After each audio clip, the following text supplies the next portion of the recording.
காஞ்சிபுரம் அன்னை ரேணுகாம்பாள் சிவன் சக்தி அலங்காரத்தில் பக்தர்களுக்கு அருள்பாலித்தார்.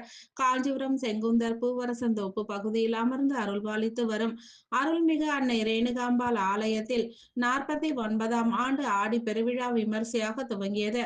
இதில் அம்பாளுக்கு அனுதினமும் பல்வேறு அலங்காரம் செய்யப்பட்டு பல்வேறு கலை நிகழ்ச்சிகள் நடைபெற்று வருகிறது. அந்த வகையில் இன்று சிவன் சக்தி அலங்காரத்தில் சிறப்பு தீபாராதனைகள் நடைபெற்றது.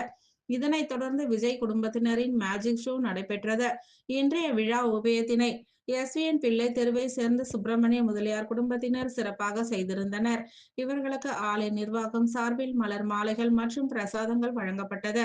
இதில் கலந்து கொண்ட பக்தர்கள் அனைவருக்கும் பிரசாதங்களும் வழங்கப்பட்டது. பல்வேறு பகுதியில் இருந்து ஏராளமான பக்தர்கள் கலந்து கொண்டு அம்பாளின் பேரருளை பெற்று சென்றனர்.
తెలంగాణ